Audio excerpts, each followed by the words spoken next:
রাজধানীর ভাসানটেক বস্তিতে মাহে রমজানের প্রথম দিনেই এতিম, অসহায় দুস্থদের সাথে রোজার যে ইফতার ভাগাভাগি করেছেন জাইমা রহমান এবং তার মা, প্রধানমন্ত্রী তারেক রহমানের স্ত্রী ডাক্তার জুবাইদা রহমান। তার সাথে ছিলেন তারই কন্যা ব্যারিস্টার জাইমা রহমান। ভাসানটেক বস্তিতে অসহায় দরিদ্র ইয়াতিম বাচ্চাদের সাথে তারা আজকে এই ইফতারের যে মহেন্দ্রক্ষণ সেটি ভাগাভাগি করেছেন। নিজের হাতে বাচ্চাদের কাছে খাবার তুলে দিয়েছেন জাইমা রহমান, ডাক্তার জুবাইদা রহমান। প্রিয় দর্শক, আপনারা জানেন যে বেগম খালেদা জিয়া যতদিন বেঁচে ছিলেন, মাহে রমজানের প্রথম দিন তিনি কিন্তু এতিমদের সাথে তার ইফতার ভাগাভাগি করতেন। বেশিরভাগ সেই ইফতারের অনুষ্ঠানগুলো রাজধানীর লেডিস ক্লাবে অনুষ্ঠিত হতো। আমি দীর্ঘ বছর সেই যে ইফতার পার্টি কাভার করেছি। উনি অসুস্থ ছিলেন, জেলে ছিলেন, এমন এক দুবার হতে পারে যে উনি সশরীরে উপস্থিত হতে পারেননি, কিন্তু তার যে সেই রেখে যাওয়া ট্র্যাডিশন বা ইফতার পার্টি কিন্তু চলতো। আজকে আমরা দেখছি তারই পরিবার আরও অনেক বেশি ডাইভার্ট হয়েছেন, অর্থাৎ মানুষকে ডেকে না নিয়ে এসে তারাই কি পরিবারের সদস্যরা অসহায় এতিমদের মাঝে চলে গিয়েছেন, বস্তিতে চলে গিয়েছেন। বাংলাদেশের হিস্ট্রিতে, বাংলাদেশের ইতিহাসে এ এক অনবদ্য উদাহরণ হয়ে থাকবে।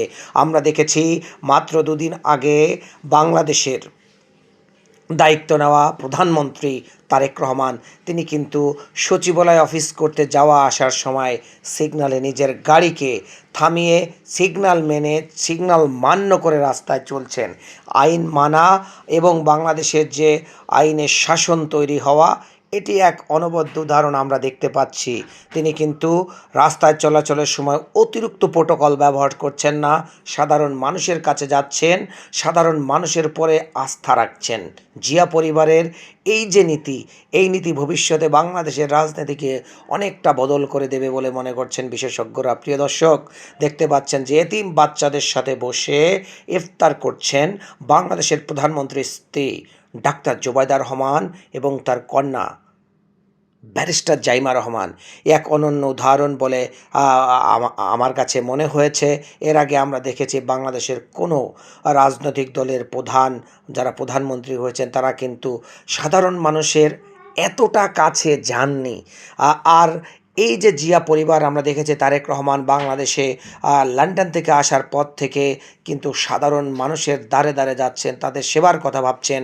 তিনি যে কমিটমেন্ট করেছিলেন নির্বাচনের আগে, সেই কমিটমেন্ট রাখার জন্য প্রথম 2 দিনে সিদ্ধান্ত নিয়েছেন যে প্রায় 5 কোটি ফ্যামিলি কার্ড তিনি সাধারণ মানুষের কাছে পৌঁছে দিবেন। পাইলট প্রকল্প হিসাবে অলরেডি 5টি উপজেলায় সেটি চালু হবে বলে তিনি ঘোষণা করেছেন।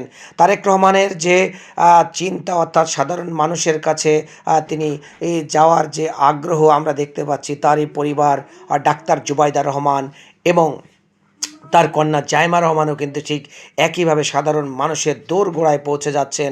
এটা বাংলাদেশের ইতিহাসে এক অনন্য নজির হয়ে থাকবে বলে